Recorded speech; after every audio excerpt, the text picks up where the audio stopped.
সম্মানিত সাংবাদিক বন্ধুগণ, আমরা সবাই জানি আজকে দুপুর 12টার দিকে এখানে একটি কেমিক্যালের গুদামে অগ্নুৎপাতের সূচনা হয়।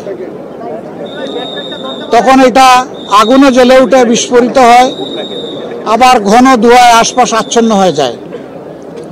গুদামের ঠিক উল্টা দিকে একটা ছোট্ট গার্মেন্টস কারখানা ছিল। সেখানে কর্মরত শ্রমিক ঠিক কতজন এই সময় ছিলেন এইটার সঠিক হিসাব সম্ভবত এখনো পাওয়া যায়নি। কিন্তু এই অগ্নিকাণ্ডের কারণে ধূমায়িত হয়ে শ্বাসরুদ্ধ হয়ে আমরা ধারণা করছি এ কারণেই 16 জন মানুষ দুনিয়া থেকে বিদায় নিয়েছেন। ইন্না লিল্লাহি ওয়া ইন্না ইলাইহি রাজিউন।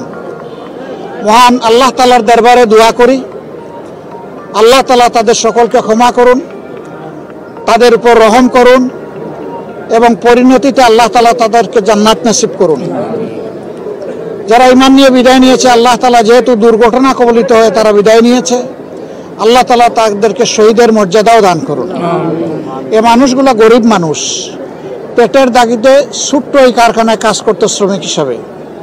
নিশ্চয়ই তাদের পরিবার অসচ্ছল।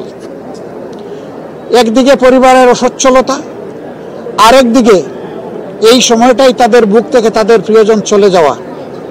যাদের চলে গেছে ব্যথাটা তারা যতটা অনুভব করতে পারবে, আমরা হাজার চেষ্টা করলে অতটা অনুভব করতে পারবো না। তারপরে আমরা তাদের ব্যথার সাথে একমত, সমবেদনা প্রকাশ করছি। আল্লাহ তাআলার দরবারে দোয়া করি, আল্লাহ তাদেরকে উত্তম ধৈর্য ধারণ করার তৌফিক দান করুন এবং যে ক্ষতিটা তাদের সংসারে পরিবারে হয়ে গেল, আল্লাহ রাব্বুল আলামিন নিজে অভিভাবক হয়ে তাদের এই ক্ষতিটা পুষিয়ে দিন। আমরা যারা আছি আমাদেরও কিছু মানবিক দায়িত্ববোধ থাকে। সরকারের কাছে আমাদের অনুরোধ থাকবে, এই ঘটনার আদ্যপান্ত যথাযথ তদন্ত করে যদি এর পিছনে কারো গাফিলতি অথবা কারো কোনো দুর্বলতা থেকে থাকে, বিষয়টা চিহ্নিত করে উপযুক্ত ব্যবস্থা যেন আইনিভাবেই নেওয়া হয়। আবার সরকারের কাছে এও দাবি জানাবো, এরা যেহেতু অত্যন্ত স্বল্প আয়ের মানুষ, গরিব মানুষ, পেটের তাগিদেই এখানে এসেছিলেন নুন আনতে, যাদের পান্তা ফুরায়, তাদের পরিবারের দিকে মানবিক দৃষ্টিকোণ থেকে যেন তাকানো হয় এবং তাদেরকে যথাসম্ভব সরকারি তহবিল থেকে আর্থিক পর্যাপ্ত অনুদান প্রদান করা হয়। আমরা একটা সংগঠন হিসাবে মানবিকতা আমাদের অন্যতম অগ্রাধিকার। আমরা এই ধরনের ক্ষেত্রে চেষ্টা করি যত দ্রুত সম্ভব ক্ষতিগ্রস্ত পরিবারের পাশে দাঁড়ানো। ইনশাল্লাহ এই ক্ষেত্রে আল্লাহর মেহেরবানি তার ব্যতিক্রম হবে না। আমরা খুব দ্রুতই তাদের পাশে দাঁড়াবো। আপাতত পরিবারগুলোকে যারা নিহত হয়েছেন তাদের মাথা পিছু আমরা ইনশাল্লাহ 1 লক্ষ টাকা করে তাদের পরিবারে পৌঁছে দেব।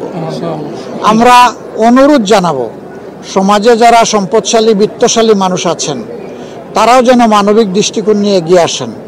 আমরা আহ্বান জানাবো, আমাদের মতো মানুষের জন্য যারা কাজ করেন সেই সমস্ত রাজনৈতিক সংগঠনগুলো তারাও এগিয়ে আসবেন এবং এই ক্ষেত্রে আমরা সবাই দায়িত্ব ভাগাভাগি করে নেব।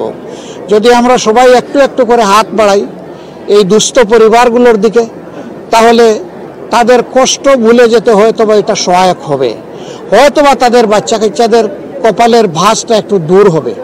আমরা আল্লাহ তাআলার কাছে দোয়া করি, আল্লাহ যেন এই ধরনের পরিস্থিতিতে আমরা যারা ভালো অবস্থানে আছি তাদের সকলকে হৃদয় দিয়ে অনুধাবন করার তৌফিক দান করেন এবং বিপন্ন মানুষগুলোর পাশেও যেন আল্লাহ দাঁড়ানোর তৌফিক দান করেন। আমি বিশেষভাবে ধন্যবাদ জানাবো এখানে শৃঙ্খলা রক্ষায় যারা নিয়োজিত হয়েছেন এবং অগ্নি নির্বাপনে যারা দায়িত্ব পালন করছেন। জীবনের ঝুঁকি নিয়েই তারা দায়িত্ব পালন করেন। এইমাত্র কয়েকদিন আগে টঙ্গীতে এই ধরনের একটা বিষয় মোকাবেলা করতে গিয়ে তিনটা গুরুত্বপূর্ণ তাজা প্রাণ কিন্তু তাদের উৎসর্গ করতে হয়েছে। তারা আসলেই মানবতার জন্য কাজ করেন, বিশেষ করে ফায়ার ফাইটার্স যারা। আমরা তাদের জন্য দোয়া করি আল্লাহ তাআলা যেন তাদেরকে হেফাজতের ব্যবস্থা করেন, তাদের কাজও যেন আল্লাহ সহজ করে দেন এবং তাদের মাধ্যমে যেন ক্ষতিগ্রস্ত বিপন্ন মানবতা উপকৃত হয়। বাকি যারা আইনশৃঙ্খলা রক্ষাকারী বাহিনী, সেনাবাহিনীর সম্মানিত সদস্যবৃন্দ সহ যারা আছেন তাদের সকলের প্রতি আমরা একইভাবে কৃতজ্ঞতা জানাচ্ছি। আমরা এটা অনুরোধ করব যে পুরা বিষয়টা কন্ট্রোলে না আসা পর্যন্ত আশপাশে যে জায়গাটাকে সরকারের এই বাহিনীগুলো ঝুঁকিপূর্ণ মনে করবে সেই জায়গায় মানব চলাচল যেন বন্ধ থাকে। প্রয়োজনে আমরা 1 সপ্তাহ, 3 দিন, 5 দিন ব্যবসা বাণিজ্য বন্ধ রাখবো, কিন্তু জীবনের অতিরিক্ত ঝুঁকি আমরা নিতে যাব না। জীবন অনেক মূল্যবান, ক্ষতিগ্রস্ত হয়ে গেলে এটা ফেরত পাওয়া যাবে না। সম্পদ ধ্বংস হলে সম্পদ গড়া যাবে, কিন্তু জীবন গড়ার কোনো ব্যাপার নয়, চলে গেলে চলেই গেল। এই জন্য পর্যাপ্ত সতর্কতা এবং যথার্থ কর্মপন্থার মাধ্যমে আমাদের এই পরিস্থিতি উন্নয়ন হোক এবং এর সমাধান হোক, সেই দুয়াই আমরা করি, সেই কামনাই আমরা করি। সবাইকে ধন্যবাদ। আসসালামু আলাইকুম ওয়া রাহমাতুল্লাহ।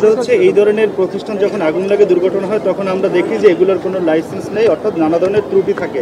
আপনারা এবং এইগুলোর সাথে বেশিরভাগই যারা রাজনীতি করে তারাই সেই ব্যবসা বাণিজ্যের সাথে জড়িত, ক্ষমতার অপব্যবহারে। একেবারেই ভাইটাল একটা কোয়েশ্চেন। উনি বলেছেন যে এই ধরনের দুর্ঘটনা ঘটার পরে যখন তদন্ত হয়, খোঁজখবর নেওয়া হয়, দুইভাবে হয়। একটা হলো যারা ইনভেস্টিগেটিভ জার্নালিজম করেন তারা কিছু খোঁজ নেন, আবার সরকার কিছু প্রব কমিটি করে এর মাধ্যমে কিছু খোঁজ নেওয়া হয়। তখন দেখা যায় যে এই ধরনের বেশ কিছু ক্ষেত্রে কোনো ফিটনেস থাকে না, কোনো লাইসেন্স থাকে না, তাদের পর্যাপ্ত লিগ্যাল কাভারেজ থাকে না এবং সেফটি মেজার থাকে না। না থাকার কারণে মানুষের জীবন বিপন্ন হয়। এই সমস্ত ক্ষেত্রে জাতি হিসাবে আমাদের করণীয় কি? আমরা দ্ব্যর্থহীন কণ্ঠে বলি, ভাই, সমাজের সর্বঙ্গে ব্যথা, আপনি মলম লাগাবেন কোথা? সব জায়গায় তো সমস্যা। এইগুলা নিয়ন্ত্রণ করার জন্য, দেখার জন্য এই দেশে যথারীতি প্রতিষ্ঠান রয়েছে, সরকারি প্রতিষ্ঠান। তারা সেখান থেকে বেতন ভাতা পেয়ে থাকেন, তাদের অন্যান্য ফ্যাসিলিটি দেওয়া হয়ে থাকে, কিন্তু অদৃশ্য কারণে এই বিষয়গুলো বছরের পর বছর থেকেই যাচ্ছে আর নিরীহ মানুষ এইভাবে জীবন দিয়ে যাচ্ছে। এই জন্যেই আমাদের অন্যতম 5টা বড় অঙ্গীকারের মধ্যে একটা অঙ্গীকার হচ্ছে যে আমরা সমস্ত দুর্নীতির বিরুদ্ধে আমরা লড়াই চালিয়ে যাব ইনশাআল্লাহ।